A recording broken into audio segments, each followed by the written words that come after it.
एक छोटे से गांव रामापुर में एक किसान था रामू, जो अपने चालाक दिमाग के लिए मशहूर था। रामू का खेत थोड़ा छोटा था, लेकिन उसका दिमाग बहुत तेज था।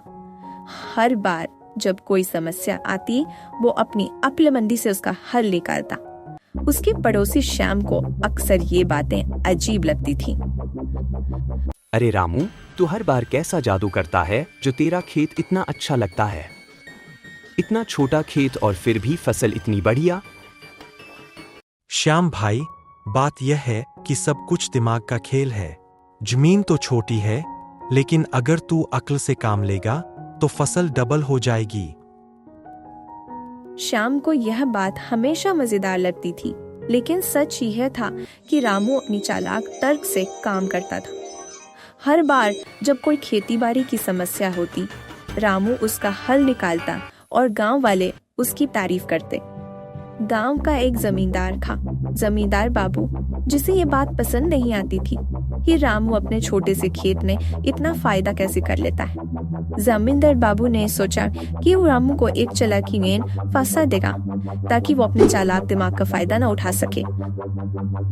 रामू, तू अपने खेत में इतनी सफल कैसे होता है? चल देखते हैं कि तू इस बार अपने खेत में फसल कैसे उगाता है, जब मैंने तेरी जमीन के आसपास की नदी का पानी रोक दिया है। रामू को पता था कि जमींदार बाबू ने पानी रोक दिया है, लेकिन उसका दिमाग कुछ और ही सोच रहा था। बाबूजी, आप जितनी चालाकी कर लो, मैं अपने दिमाग से हर प्रॉब्लम का हल निकाल लूंगा। रामू ने अपने खेत में एक नया तरीका निकाला। उसने अपने खेत के आसपास एक गड्ढा खोद दिया, और जब बारिश हुई तो उस गड्ढे में पानी जमा हो गया। उस पानी को वो फसल में इस्तेमाल करने लगा। गांव वाले फिर से हैरान हो गए। अरे वाह रामू, जमींदार ने तेरा पानी रोका और तू फिर भी सफल हो गया। यह तो कमाल है भाई। रामू खुशी से अपने दोस्त को बताता है कि किस तरह से उसने अपने दिमाग से काम किया। अरे श्याम भाई, खेती बाड़ी में दिमाग लगाना पड़ता है। जमींदार बाबू को लगा कि पानी रोककर वो मुझे रोक देगा, लेकिन मैं अपनी तरकीबी सोच से हमेशा नई राह निकालता हूँ। रामू की पत्नी मुन्नी भी उसके चालाक तरीके देखकर हमेशा खुश होती थी। एक दिन जब रामू घर आया, मुन्नी ने उससे छोटा सा मजाक किया। सुनो जी, आप तो बड़े चालाक हो, सब कुछ ठीक कर लेते हो, लेकिन देखना एक दिन मैं भी आपको चालाकी में फंसाऊंगी। अरे मुन्नी, मुझे फंसाना आसान नहीं। मेरा दिमाग कभी भी हार नहीं मानता। तुम चाहो तो कोशिश कर लो। मुन्नी को पता था कि रामू अपनी तरक्की से हर समस्या का हल निकाल लेता है, इसलिए वो हमेशा हंस पड़ती थी। दोनों की जिंदगी खुशियों और मजेदार बातों से भरी थी। एक दिन की बात है, जमींदार बाबू ने एक और चालाकी सोची। उसने रामू के खेत के पास के पेड़ कटवा दिए, ताकि छाया न मिले और फसल सूख जाए। जमींदार को लगा कि अब रामू फसल नहीं उगा पाएगा। अब देखते हैं रामू क्या करता है।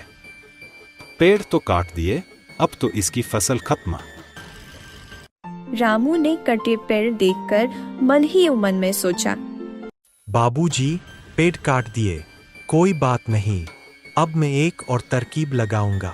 मेरा दिमाग कभी फेल नहीं होता। रामू ने खेत में नई तकनीक लगाई। उसने खेत में मिट्टी की एक परत लगाई जो पेड़ की छाया की तरह काम करती थी। उस परत के नीचे फसल उगने लगी और रामू फिर से जीत गया। जमींदार फिर हार गया। श्याम फिर से हैरान था। अरे रामू, तू तो एक नंबर का जादूगर है। जमींदार का हर प्लान फेल कर देता है। अरे भाई, खेती बाड़ी में जादू नहीं, दिमाग चाहिए। जमींदार बाबू को समझ नहीं आता कि मैं हर बार नई तरकीब सोच लेता हूँ। अंत में जमींदार बाबू को यह समझ आया कि रामू की अक्ल के आगे कोई चालाकी नहीं चल सकती। उसने रामू से माफी मांगी और कहा कि अब वो कभी उसके रास्ते में नहीं आएगा। रामू, तू सच में बुद्धिमान है। मैं तुझे गलत सबक सिखाना चाहता था, लेकिन तूने हमेशा मुझे छुपा सबक सिखा दिया। अब मैं तुझे तंग नहीं करूंगा। बाबूजी, किसान हूं, लेकिन अक्लमंद भी हूं। आप जितनी चालाकी करोगे, मैं उतना ही अच्छा हल निकालूंगा। आपने जो सीखा, बस उसे याद रखना। समस्या चाहे जितनी बड़ी हो, अगर हम अपने दिमाग से काम लें तो हर प्रॉब्लम का हल निकल सकता है।